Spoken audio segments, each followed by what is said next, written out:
My name is Sarah Mitchell, and I was 28 years old when my world turned upside down on a rainy Tuesday morning in Portland, Oregon. I was sitting in my cramped studio apartment, nursing my second cup of coffee and scrolling through job listings on my laptop when my phone rang. The number wasn't in my contacts, but something about the area code looked familiar. It was from back home in rural Montana, a place I hadn't set foot in for over 10 years. "Is this Sarah Mitchell?" The voice was crisp, professional, belonging to someone who clearly had better things to do than make small talk. "Yes, this is Sarah," I replied, already feeling a knot forming in my stomach. Nobody from Montana had any reason to call me, not anymore. "Miss Mitchell, this is attorney Harold Brennan from Brennan & Associates in Millbrook. I'm calling regarding your father, Robert Mitchell. I'm afraid I have some difficult news to share with you." The coffee mug slipped from my hands, shattering against the hardwood floor. Coffee splattered everywhere, seeping into the cracks between the boards, but I barely noticed. My father. After 10 years of silence, of unanswered letters and ignored phone calls, someone was calling me about my father. "Miss Mitchell, are you still there?" "Yes, I'm here," I managed, my voice barely above a whisper. What happened to him?" "I'm very sorry to inform you that your father passed away 3 days ago. Heart attack. It was sudden. The doctors said he wouldn't have suffered. 3 days. My father had been dead for 3 days, and I was just finding out now." I sank into my desk chair, feeling like someone had knocked all the air out of my lungs. The rain outside seemed to grow heavier, drumming against my single window with increasing intensity. "I know this is a shock," Attorney Brennan continued, his tone softening slightly. "Your father, well, he left specific instructions that you were to be contacted immediately upon his passing. There are some legal matters we need to discuss regarding his estate." "His estate?" I laughed, but there was no humor in it. "Mr. Brennan, I think you might have the wrong Sarah Mitchell. My father and we haven't spoken in 10 years. He made it very clear that I wasn't welcome in his life anymore. Miss Mitchell, I understand this is complicated, but I assure you I have the right person. You are Sarah Elizabeth Mitchell, born June 15, 1995, daughter of Robert James Mitchell and the late Margaret Ann Mitchell, correct?" Hearing my mother's name spoken aloud after so long made my chest tighten. "Yes, that's me." "Then there's no mistake. Your father has left you his entire estate, including the family ranch. The funeral is scheduled for this Friday at 2 o'clock at St. Mary's Catholic Church in Millbrook.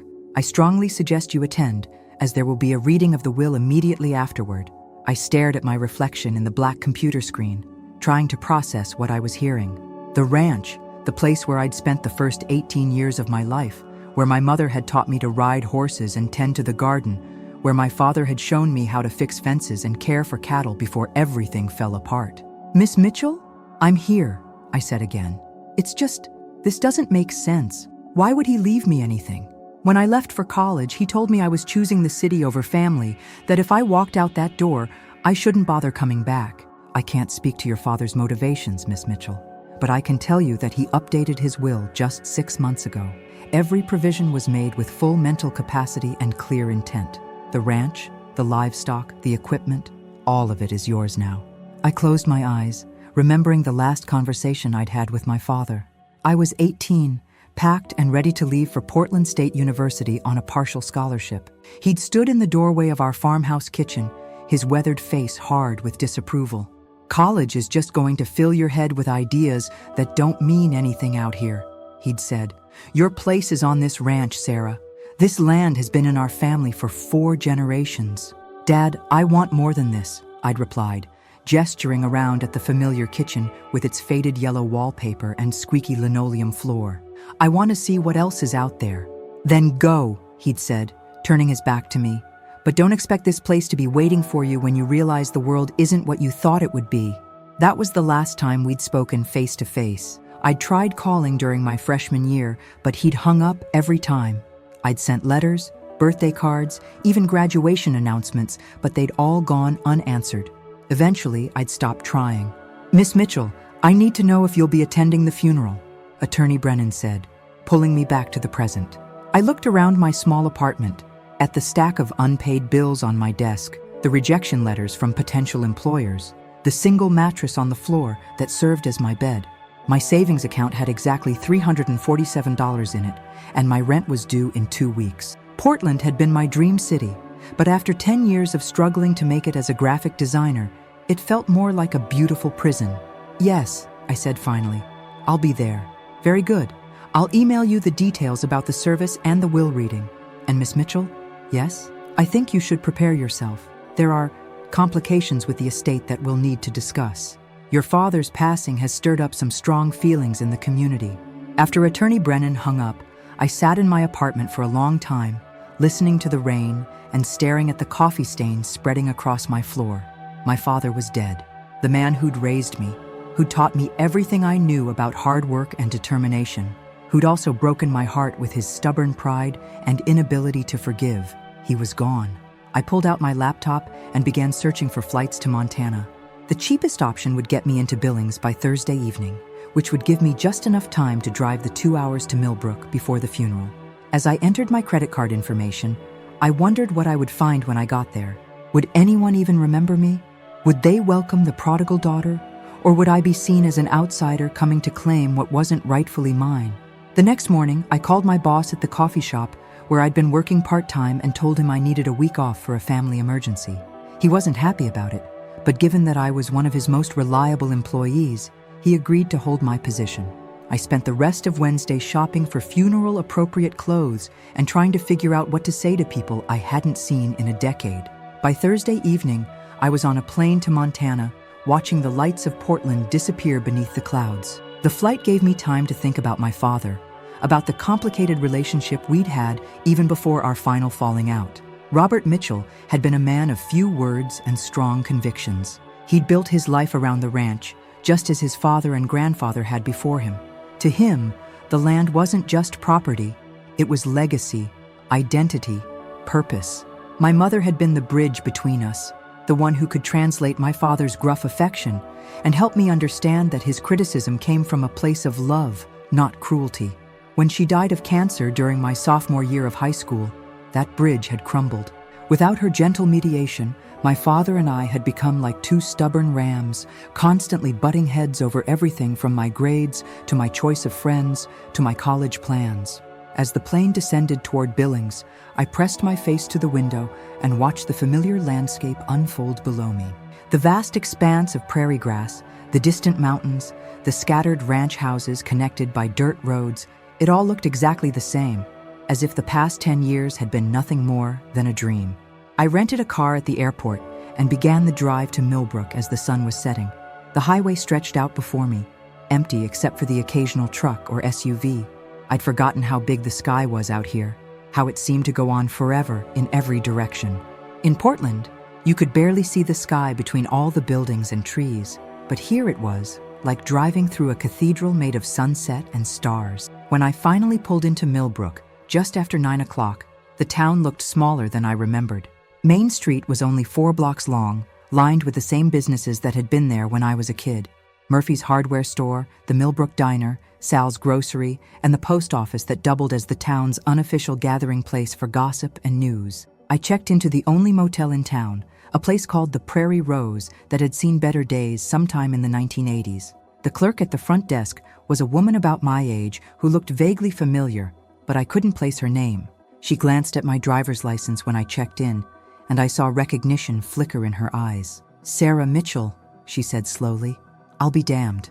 I heard you were coming back for the funeral." "News travels fast in a small town," I replied, trying to keep my tone light. "It does indeed."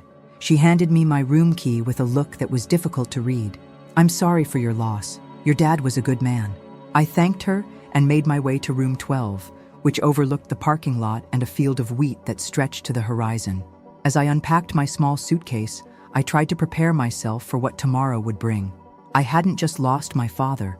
I'd inherited a life I'd spent 10 years trying to escape. And based on Attorney Brennan's cryptic warning about complications, I had a feeling that coming home was going to be more challenging than I'd imagined. I woke up Friday morning to the sound of roosters crowing in the distance, a sound I hadn't heard in 10 years, but that immediately transported me back to my childhood. For just a moment, lying in the narrow motel bed with sunlight streaming through the thin curtains, I could almost pretend I was still a teenager, getting ready for another day of helping my father with the ranch work before school. But the reality hit me quickly. Today was my father's funeral, and I had no idea what kind of reception I'd receive from the community I'd left behind. I'd brought a simple black dress and low heels, the most funeral-appropriate outfit I owned. Looking at myself in the motel bathroom mirror, I barely recognized the woman staring back at me.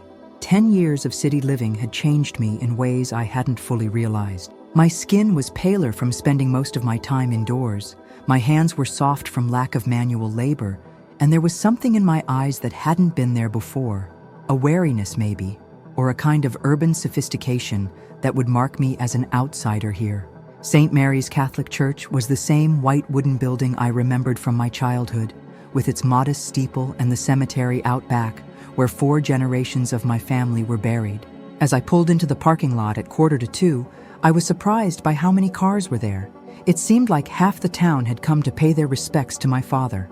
I sat in my rental car for a few minutes, gathering my courage. Through the car windows, I could see people filing into the church, ranchers in their best suits, their wives in conservative dresses, children squirming uncomfortably in clothes they probably only wore to church and funerals. I recognized some faces, even after all these years. There was Mrs. Henderson, who'd been my 4th grade teacher, Tom Brady, who owned the hardware store, the Johnsons, whose ranch bordered ours to the south. Taking a deep breath, I got out of the car and walked toward the church entrance. As I approached, conversations seemed to die down, and I could feel eyes turning toward me. It was like being in a movie where the music suddenly stops and everyone stares at the stranger who's just walked into the saloon. Sarah? Sarah Mitchell? I turned to see a woman about my age walking toward me with a hesitant smile. It took me a moment to recognize her. Jennifer Walsh, who'd been Jennifer Morrison when we were in high school together. She'd been one of my closest friends before I left for college. "Jen, oh my God, it's so good to see you." I moved to hug her, grateful for at least one friendly face. But Jen's hug was brief and awkward, and when she pulled back, her smile looked strained. "I'm sorry about your dad, Sarah. It was such a shock when we heard. Thank you. I still can't believe he's gone." "Yeah, well," Jen glanced around nervously, as if she was afraid someone might overhear us talking. "Listen, Sarah, I should probably warn you. There are some people here who are, well, they're not too happy about you showing up." "What do you mean?" Before Jen could answer, I heard a familiar voice behind me. "Well, look what the cat dragged in." I turned to see Marcus Thompson, my father's nearest neighbor, and apparently still the same bitter man he'd been when I was 18. Marcus had always resented my family's success. Our ranch was larger and more prosperous than his, and he'd never quite gotten over the fact that my grandfather had outbid him for a crucial piece of grazing land 30 years earlier. "Hello, Marcus," I said, trying to keep my voice steady. "Didn't expect to see you here," he continued, his voice loud enough that other people nearby began to turn and listen. "Thought you were too good for this place. Too good for your old man, certainly." "That's not true," I said, but Marcus was just getting started. "Oh, it's not? Then where have you been for the past 10 years? Your father went through hell after Margaret died. And where were you? Off in the big city, living your fancy life, while he worked himself to death on that ranch all alone." I felt my cheeks burning with embarrassment, but also with anger. "You don't know anything about my relationship with my father. I know he spent the last decade hoping you'd come home," Marcus shot back. "I know he never stopped talking about you, even after you made it clear you wanted nothing to do with him or this place." "Marcus, that's enough." The voice belonged to Father McKinley, the priest who'd served St. Mary's for as long as I could remember. He was older now, his hair completely white, but his gentle authority was unchanged. "This is neither the time nor the place for such discussions." Marcus looked like he wanted to say more, but he just shook his head and walked away, muttering something under his breath. The small crowd that had gathered to listen began to disperse, but I could feel their eyes on me, hear the whispered conversation starting up. "Don't mind Marcus," Father McKinley said softly, placing a gentle hand on my shoulder. "Grief makes people say things they shouldn't. Your father would be glad you're here, Sarah." I nodded, not trusting myself to speak. Father McKinley guided me toward the church entrance, and as we walked inside, I was struck by how small everything seemed. The sanctuary that had felt so grand and imposing when I was a child now looked modest, almost cramped. The church was nearly full, with people sitting in the wooden pews that had been there for probably 50 years. I looked around for somewhere to sit, expecting that someone would have saved a space for me. After all, I was the deceased's daughter. But as my eyes scanned the rows of mourners, I realized, with growing horror, that there was no seat waiting for me. The front pew, where the immediate family traditionally sat, was occupied by Marcus Thompson and his family. Behind them sat the Johnsons, the Bradys, and other longtime neighbors and friends. Everyone seemed to have their place, their community, their belonging. Everyone except me. I stood there in the aisle for what felt like an eternity, though it was probably only 30 seconds. People were beginning to stare openly now, some with curiosity, others with what looked like disapproval. I felt like I was 18 again, standing in my father's kitchen and being told I didn't belong. Finally, Mrs. Henderson, my old teacher, shifted over in a pew near the back and gestured for me to sit beside her. I walked down the aisle with as much dignity as I could muster, feeling every eye in the place following my movement. "Thank you," I whispered as I sat down. She patted my hand gently. "Your father was a good man, dear.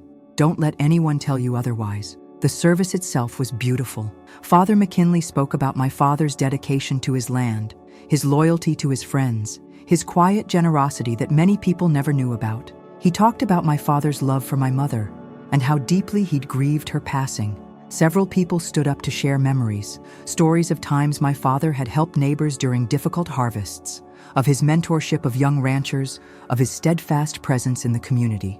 But as person after person spoke about the Robert Mitchell they knew, I began to realize that they were talking about a man I barely recognized. The father they described was patient, kind, beloved by everyone who knew him.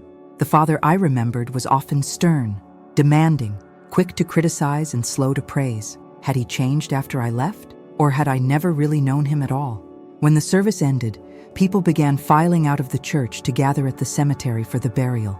I hung back, not sure if I was welcome at that part of the ceremony either. As the church emptied, I found myself alone with Father McKinley. "Sarah," he said, "I want you to know that your father talked about you often. He was proud of you, even if he had trouble showing it." "He had a funny way of showing it," I replied, unable to keep the bitterness out of my voice. Father McKinley studied me for a moment. "Your father was a complicated man. He loved this land, loved this community, with a fierceness that sometimes made him blind to other kinds of love. But he never stopped hoping you'd come home." "Then why didn't he ever return my calls? Why didn't he answer my letters?" "Pride, I suppose, and hurt. He felt abandoned, Sarah, even though I tried to tell him that children have to make their own way in the world. He couldn't understand why the life he'd built here wasn't enough for you." I felt tears starting to well up in my eyes. It wasn't that it wasn't enough. It was that I needed to find out who I was outside of this place. I needed to see if I could make it on my own. "And did you make it on your own?" The question hit me like a punch to the gut, because the honest answer was no. I hadn't made it. 10 years in Portland, and I was still struggling, still trying to figure out where I belonged, still wondering if I'd made a terrible mistake leaving home. "I thought I had," I said quietly. Father McKinley nodded. "Well, perhaps that's something you and your father had in common. The need to learn things the hard way." He walked with me to the cemetery, where a crowd had gathered around a freshly dug grave. My father's casket, simple pine, which he would have appreciated, sat suspended above the hole, surrounded by flowers. I recognized some of the arrangements. There was a large spray of white lilies from the Cattle Ranchers Association, a wreath of wildflowers from the volunteer fire department, and dozens of smaller bouquets from friends and neighbors. I hadn't brought flowers. In my hurry to get here, I hadn't even thought about it. Just another mark against me in the eyes of the community. As Father McKinley said the final prayers and my father's casket was lowered into the ground, I found myself thinking about the last conversation we'd had. Not the angry words when I left for college, but a phone call I'd made during my sophomore year, when I'd been struggling with a particularly difficult class and feeling homesick. I'd called on a Sunday evening, hoping to catch him in a good mood. He'd answered on the third ring, and for just a moment, he'd sounded happy to hear from me. "Sarah, how are you, sweetheart?" "I'm okay, Dad. Just wanted to hear your voice." We talked for maybe 10 minutes about my classes, about the weather in Portland, about how the ranch was doing. It had been the longest conversation we'd had since I left home, and for those few minutes, it felt like maybe we could find our way back to each other. But then he'd said, "You know, if you're not happy there, you can always come home. Your room is still exactly the way you left it." And I'd said, "Dad, I'm not giving up." I'm going to make this work." The silence that followed had stretched on forever, and when he finally spoke again, his voice had turned distant and formal. "Well, I suppose you know what's best for you." That was the last time he'd sounded happy to hear from me. Every call after that had been shorter, more strained, until eventually he'd stopped taking my calls altogether. As the funeral concluded and people began to drift away, I stood by my father's grave for a few minutes longer. Someone had placed a small bouquet of prairie roses on the freshly turned earth, my mother's favorite flowers. I wondered who had thought to do that. Sarah. I turned to see Attorney Brennan approaching. He was exactly what I'd expected from his voice on the phone. A tall, thin man in his 60s with silver hair and a no-nonsense expression. "Mr. Brennan, thank you for coming." "Of course. I wonder if we could have a word before the will reading. There are some things you should know." He led me away from the cemetery to a quiet spot under a large oak tree. In the distance, I could see the mourners getting into their cars and trucks, heading back to their lives. No one had spoken to me after the service, except Father McKinley and Mrs. Henderson. It was as if I was invisible, or worse, unwanted. "Miss Mitchell, I need to be frank with you about the situation you're inheriting," Attorney Brennan began. "Your father's ranch is valuable, very valuable. The land alone is worth close to $2 million, and that's before you factor in the livestock, equipment, and mineral rights." I blinked in surprise. $2 million? I had no idea. Most people around here don't, and your father preferred to keep it that way. But there are others who've been aware of the ranch's value for some time, and they've been waiting for an opportunity to acquire it. What kind of opportunity? The kind that would present itself if your father died without an heir, or if his heir was unwilling or unable to maintain the property. Attorney Brennan's expression was grave. "Miss Mitchell, there are people in this community who assumed you'd never come back, that you'd want nothing to do with ranch life. They've been positioning themselves to acquire your father's land for a fraction of its value." A chill ran down my spine. "Are you saying someone is trying to steal my inheritance?" "I'm saying that there are parties who have a vested interest in seeing you fail to maintain the ranch, who will make it as difficult as possible for you to succeed here.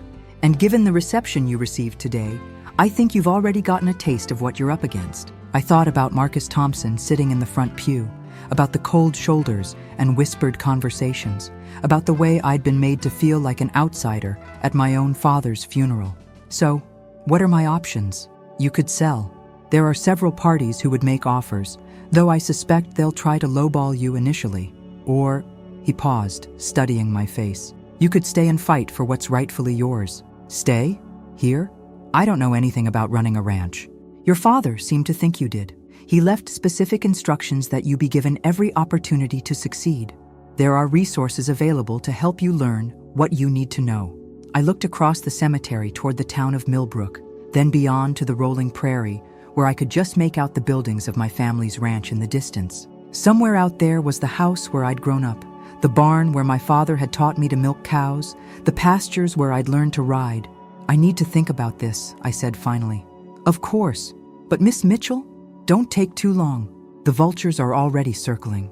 As Attorney Brennan walked away, I remained under the oak tree, trying to process everything that had happened.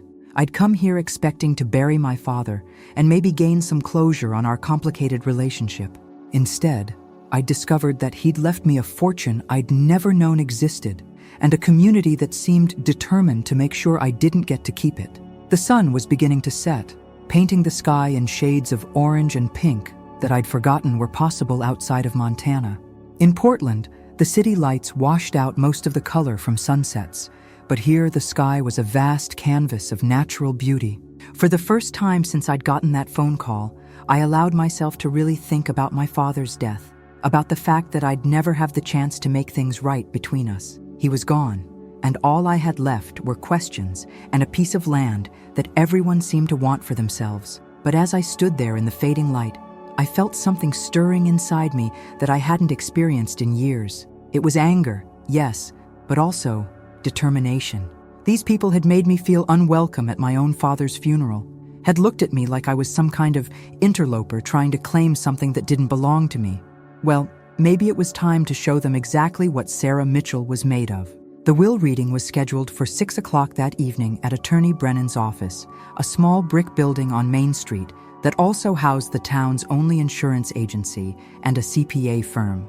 I spent the time between the funeral and the meeting driving around Millbrook, reacquainting myself with a place that felt both familiar and foreign. The town had changed in small ways during my absence. There was a new Subway restaurant where the old barber shop used to be, and Murphy's Hardware had expanded into the building next door. But mostly everything looked the same, quiet, tired, like a place where time moved differently than it did in the rest of the world. I drove past my old high school, a low brick building that served students from 5 different rural communities. The parking lot was empty except for a few pickup trucks belonging to maintenance staff, but I could almost see the ghosts of my teenage years there. The friends I'd left behind, the teachers who'd encouraged my dreams of college, the boyfriend who'd promised to wait for me but had married someone else 6 months after I left. At 5:45, I parked in front of Attorney Brennan's office and sat in my car, trying to prepare myself for whatever was coming. Through the windows, I could see that several people were already inside. My heart sank as I recognized some of them. Marcus Thompson was there, along with his wife Linda. So were David and Patricia Johnson, whose ranch bordered my father's to the south. There were others I didn't recognize, but they all had the look of people who belonged here, people who had every right to be present for this moment. Taking a deep breath, I walked into the office. The reception area was cramped, with outdated furniture and certificates on the walls dating back to the 1980s. Attorney Brennan emerged from an inner office and greeted me with a professional nod. "Miss Mitchell, thank you for being punctual. I believe everyone is here now." He led me into a conference room where about a dozen people were seated around a long wooden table. I recognized most of them as local ranchers and business owners, but there were a few faces I didn't know. A woman in an expensive-looking suit who seemed out of place in this rural setting, and 2 men in their 30s who had the polished look of city professionals. I took the only empty chair, which happened to be at the far end of the table from Attorney Brennan. It felt symbolic somehow. Me on one side, everyone else on the other. "Thank you all for coming," Attorney Brennan began, adjusting his reading glasses and opening a thick folder. "We're here for the reading of the last will and testament of Robert James Mitchell, dated January 15th of this year." He began with the standard legal language, but I found it hard to concentrate. I was too aware of the other people in the room, of the way they kept glancing at me with expressions I couldn't quite read. Marcus Thompson looked smugly satisfied, as if he knew something I didn't. The woman in the expensive suit kept checking her phone and taking notes in a leather portfolio. "Now, to the specific bequests," Attorney Brennan continued. "To the Millbrook Volunteer Fire Department, I leave the sum of $10,000 in recognition of their service to our community." There were murmurs of approval around the table. The fire chief, a man named Roy Patterson, who I vaguely remembered from my childhood, nodded gratefully. "To St. Mary's Catholic Church, I leave the sum of $15,000 for the maintenance and improvement of the cemetery grounds." More nods, more approval. My father had always been generous with local charities, though he'd never made a big show of it. "To my neighbor and friend David Johnson, I leave my collection of antique farming equipment, knowing that he will preserve and maintain these pieces of our agricultural heritage." David Johnson's face lit up with surprise and pleasure. "I'm honored, Harold. Bob loved those old tractors. And now," Attorney Brennan said, his voice taking on a more formal tone, "to the disposition of the main estate." The room fell silent. I could hear the clock on the wall ticking, the sound of traffic outside, my own heartbeat in my ears. "I leave the entirety of my ranch property, including all land, buildings, livestock, equipment, and mineral rights, to my daughter, Sarah Elizabeth Mitchell, with the following conditions." A collective intake of breath around the table. I saw Marcus Thompson's face turn red, saw the woman in the suit sit up straighter and write something in her notebook. "Conditions?" I asked, finding my voice. Attorney Brennan nodded. "Your father was very specific about this, Miss Mitchell. The ranch is yours, but only if you personally live on and operate the property for a minimum of 1 full year from the date of this reading. If at any time during that year you abandon the property or fail to maintain active ranching operations, the entire estate will be sold and the proceeds donated to the Montana Cattlemen's Association." The silence in the room was deafening. I stared at Attorney Brennan, trying to process what I'd just heard. My father had left me everything, but only if I gave up my life in Portland and returned to the world I'd spent 10 years trying to escape. "That's impossible," I said. I don't know how to run a ranch. I haven't lived here in 10 years. Your father anticipated that objection, Attorney Brennan replied. He's also left a provision for you to hire whatever help you need, and he's set aside $50,000 specifically for operational expenses during your first year. Marcus Thompson couldn't contain himself any longer. This is ridiculous. Bob lost his mind in his final months. Sarah doesn't belong here. She made that clear when she ran off to the city. She'll destroy everything Bob built in a matter of months. The will is legally binding, Attorney Brennan said firmly. Mr. Mitchell was of sound mind when he executed this document, and there are multiple witnesses to attest to that fact. The woman in the expensive suit leaned forward. Mr. Brennan, I'm Rebecca Chen from Morrison Development Group. We've been working with several local landowners on a potential commercial development project. Would Miss Mitchell be able to sell the property during her year of residency if she chose to do so? The will specifically prohibits any sale or transfer of the property during the mandatory residency period, Attorney Brennan replied.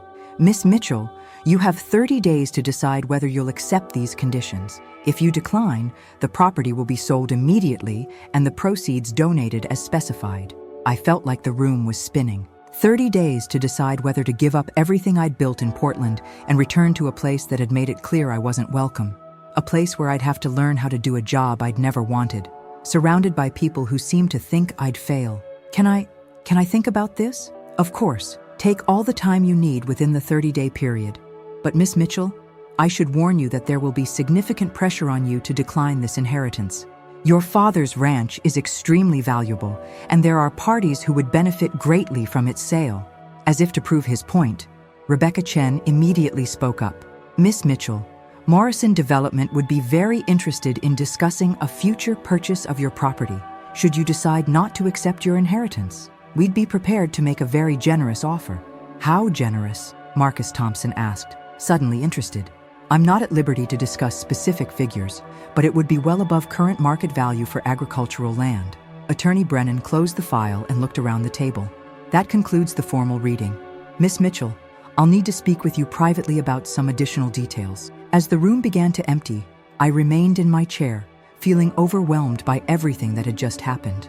The other attendees filed past me, some offering polite condolences, others pointedly ignoring me. Rebecca Chen paused beside my chair and handed me a business card. Miss Mitchell, I hope you'll consider calling me. What we're proposing would be tremendously beneficial for the entire Millbrook community. It could bring jobs, investment, real economic growth to an area that desperately needs it. After everyone else had left, Attorney Brennan and I sat alone in the conference room. He poured himself a cup of coffee from a pot in the corner and offered me one, which I accepted gratefully. That was quite a bombshell, I said. Your father was a strategic thinker, Attorney Brennan replied. He knew exactly what would happen if he left you the ranch unconditionally. You'd be pressured to sell immediately, probably for far less than it's worth. This way, he's giving you a chance to reconnect with the land and make an informed decision about your future. But what if I really can't do it? What if I try and fail? Attorney Brennan studied me over his coffee cup. Sarah, can I speak frankly? I nodded. I've known your family for 30 years.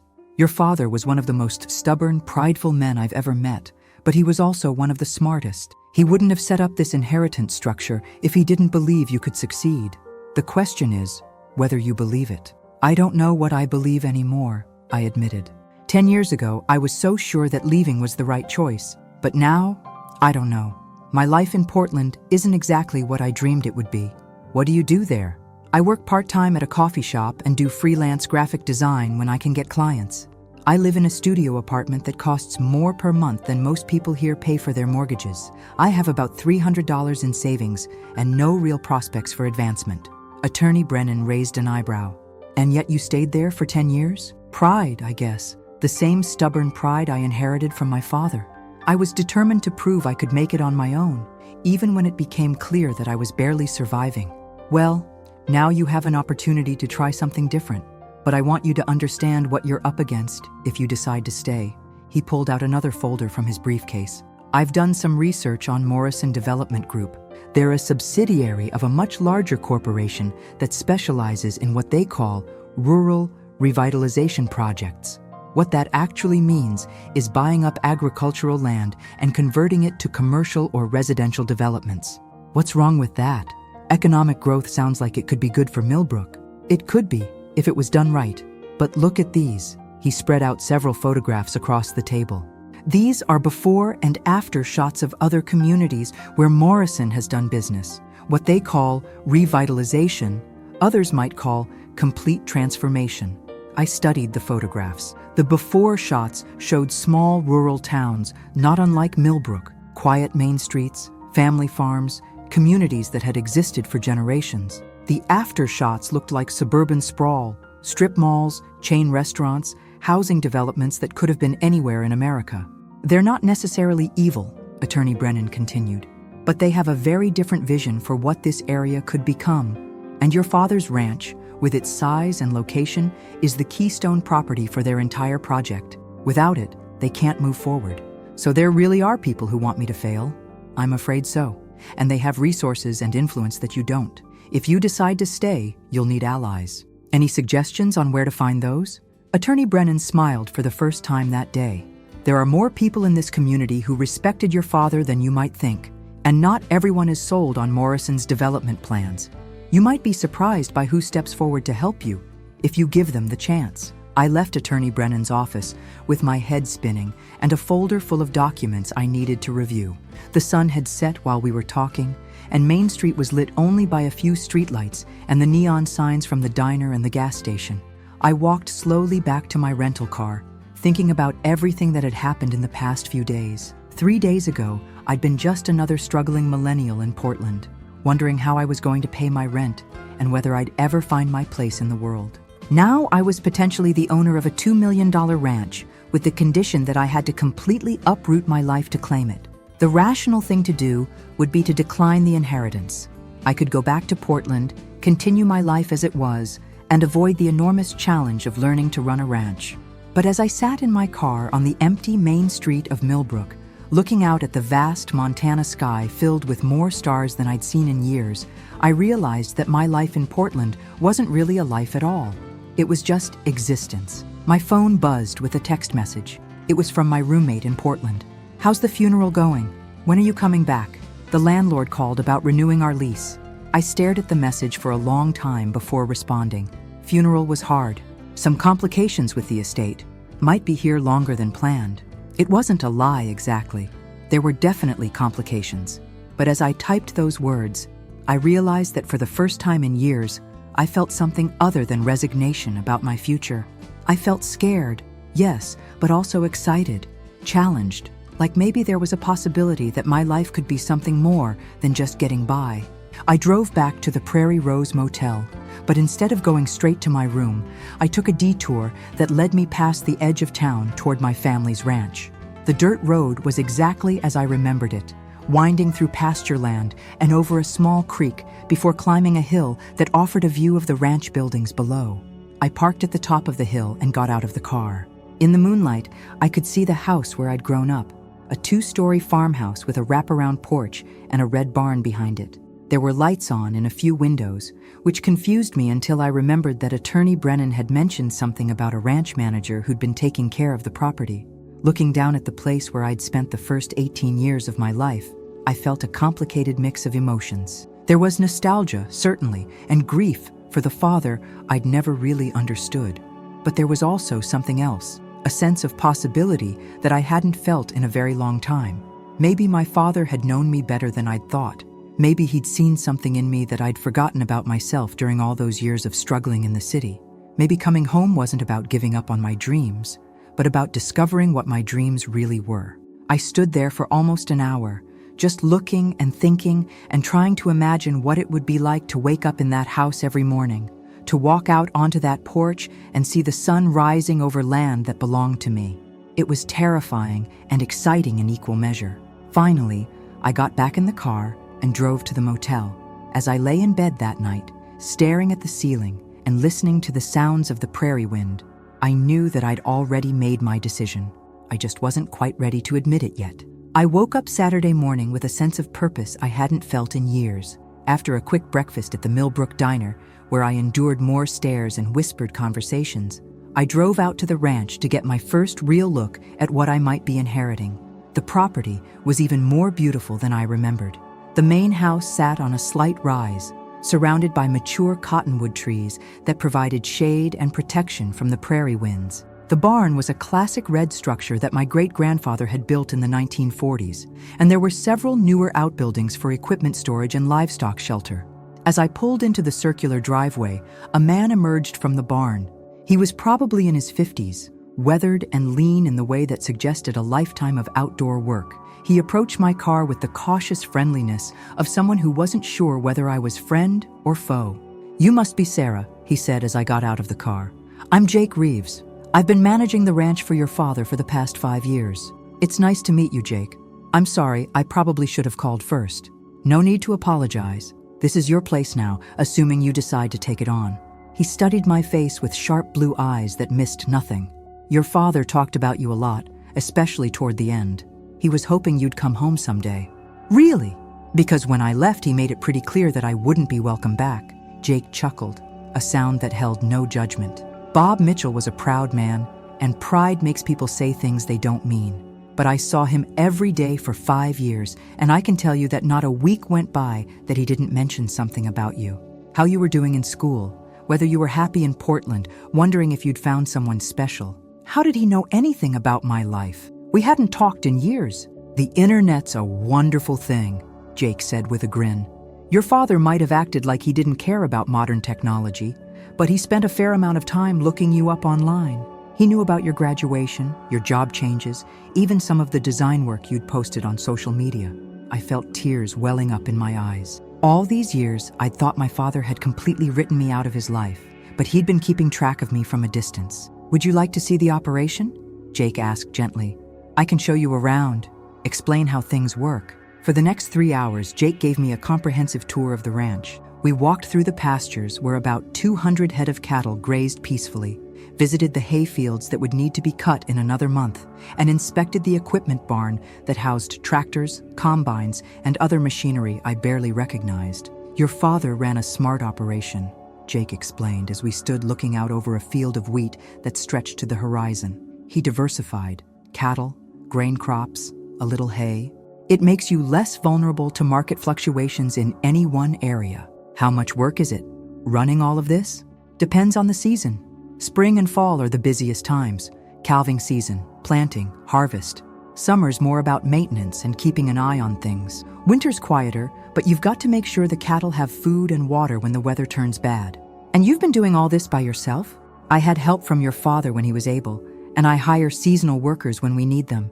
But yeah, mostly it's been me and a couple of part-time hands." I tried to imagine myself doing this work, getting up before dawn to check on cattle, operating heavy machinery, making decisions that would affect the livelihood of animals and the productivity of the land.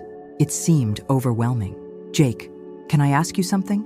Do you think I could actually do this? Be honest." He was quiet for a moment, considering his answer. "Sarah, I've seen city folks come out here thinking ranch work is romantic or simple, and they usually don't last a month. It's hard work, and it never stops. The animals don't care if you're sick or tired or having a bad day. They need to be fed and cared for regardless." My heart sank. "So you don't think I can do it?" "I didn't say that," Jake continued. "What I've also seen is that the people who succeed out here aren't necessarily the ones with the most experience. They're the ones who are willing to learn, who don't give up when things get tough, and who understand that this isn't just a job. It's a way of life." "And which category do you think I fall into?" "Well, you grew up here. You know what ranch life looks like, even if you haven't lived it as an adult. And judging by the fact that you stayed in Portland for 10 years trying to make it work, even when it was clearly difficult, I'd say you're not someone who gives up easily." We walked back toward the house, passing through a vegetable garden that had clearly been maintained with care. There were tomatoes, peppers, lettuce, and herbs. My mother's garden, which someone had been keeping alive all these years. "Jake, who's been taking care of the garden?" "That would be Elena Vasquez," he said. "She comes by twice a week to clean the house and tend to the garden. Your father insisted on keeping it exactly the way your mother had it." I knelt down and touched the soil, rich and dark and full of life. My mother had taught me to garden when I was little. showing me how to plant seeds and tend seedlings and harvest vegetables at just the right time. It was one of the few memories I had of her that didn't involve her being sick. "Sarah?" Jake's voice was gentle. "There's something else you should know. Your father, toward the end, he was talking about updating the house, maybe modernizing some things. I think he was hoping you might come back someday, and he wanted it to be comfortable for you." "What kind of updates?" "He had plans drawn up for a new kitchen, upgrading the bathrooms, maybe adding a home office. The plans are in his desk if you want to look at them." As we approached the house, I saw a pickup truck pulling into the driveway. It was David Johnson, the neighbor who'd inherited my father's antique equipment collection. "Sarah," he called out as he got out of his truck, "I'm glad I caught you. I wanted to thank you again for the equipment, and I wanted to talk to you about something else." David was a man in his 60s, tall and lanky, with kind eyes and calloused hands. I remembered him from my childhood as one of the few neighbors who'd always been friendly to me, even during my rebellious teenage years. "What's on your mind, David?" "Well, I've been thinking about what happened at the will reading yesterday, and I wanted you to know that not everyone in this community is against you staying. There are plenty of us who think it would be good to have a Mitchell back on this land." "That's kind of you to say, but I'm not sure everyone would agree with you. Marcus Thompson doesn't speak for all of us," David said firmly. "He's been trying to get his hands on parts of your father's land for years, and he's bitter that your dad never sold to him. As for that development company, well, there are mixed feelings about that too." "Mixed how?" "Some people see dollar signs and think about the jobs that might be created. Others worry about what would happen to our way of life if they turn this whole area into shopping centers and housing developments." Jake nodded in agreement. "Your father was definitely in the second camp. He used to say that once you pave over good farmland, you can never get it back." "David, can I ask you something? Do you really think I could learn to run this place?" David smiled. "Sarah, I watched you grow up. You were out here helping your father with chores from the time you could walk. You might not remember everything, but it's in your blood. And you've got something that's maybe even more important than experience." "What's that?" "You've got heart. I saw how you took care of your mother when she was sick, how hard you worked in school, how determined you were to make something of yourself. Those qualities don't disappear just because you've been living in the city." After David left, Jake offered to show me through the house. I hadn't been inside since the day I left for college, and walking through those familiar rooms was like stepping back in time. The kitchen still had the same yellow wallpaper and linoleum floor I remembered, but it was clean and well-maintained. The living room furniture was the same, though the couch had been reupholstered in a fabric my mother never would have chosen. My father's desk in the corner was covered with papers and farm journals, evidence of a life spent managing the land he loved. "Jake, what would happen to you if I decided not to stay? Would you lose your job?" "I'd figure something out," he said. "There are other ranches that need managers, but I'd hate to see this place broken up or turned into something else. Your father built something special here." That evening, I called Attorney Brennan and asked him to meet me for breakfast the next morning. I needed to understand all the legal implications of my decision, and I needed to know exactly what resources would be available to help me if I decided to stay. Sunday morning at the diner, Attorney Brennan laid out the practical details of my inheritance. In addition to the ranch property and livestock, my father had left me a substantial operating account, life insurance proceeds, and investments that would provide a modest income even if the ranch wasn't profitable in the first year. "Your father was a careful planner," Attorney Brennan explained. "He wanted to make sure you'd have every possible advantage if you decided to come home." "What about the people who want me to fail? How serious a threat are they?" "Morrison Development is very serious about acquiring this land. They've already invested significant resources in planning their project, and your ranch is crucial to their plans. As for local opposition, I think it's more about skepticism than outright hostility. People here have seen outsiders come and go, and they're naturally cautious about change." "But I'm not an outsider. I grew up here." "You are, and you aren't," Attorney Brennan said diplomatically. "You're Robert Mitchell's daughter, which carries weight in this community. But you've also been gone for 10 years, and you've chosen a different life. People aren't sure which Sarah Mitchell they're dealing with. The local girl who grew up on the ranch, or the city woman who turned her back on everything her father stood for. So I need to prove myself." "Exactly. And the best way to do that is to succeed. Show them you can run the ranch, contribute to the community, be a good neighbor. Actions will speak louder than words ever could." That afternoon, I drove back to Portland. I had decisions to make and arrangements to figure out if I was going to uproot my life and move back to Montana. The 5-hour drive gave me plenty of time to think. My apartment looked even smaller and more depressing after spending time on the ranch. I sat at my tiny kitchen table and made a list of pros and cons, trying to approach the decision logically. Cons. I knew almost nothing about running a ranch. I'd be leaving behind the only life I'd built as an adult. I'd be isolated in a small town where many people seemed to want me to fail. I'd be giving up my independence and my identity as a city person. Pros. I'd be financially secure for the first time in my adult life. I'd have the chance to honor my father's memory and continue a family legacy. I'd be doing work that mattered, that produced something tangible and necessary. I'd be living in one of the most beautiful places on earth. But as I sat there making my list, I realized that the real decision had already been made. It had been made when I stood on that hill looking down at the ranch in the moonlight, when I saw my mother's garden still growing after all these years, when Jake told me that my father had been keeping track of my life from a distance. I was going home. The next few weeks were a whirlwind of activity. I gave notice at my job, broke my lease, sold most of my furniture, and packed what remained of my Portland life into boxes that would fit in a U-Haul truck. My roommate thought I'd lost my mind, and maybe I had. But for the first time in years, I felt like I was moving towards something instead of just running away. 2 days before my 30th birthday, I drove the U-Haul into the driveway of my childhood home.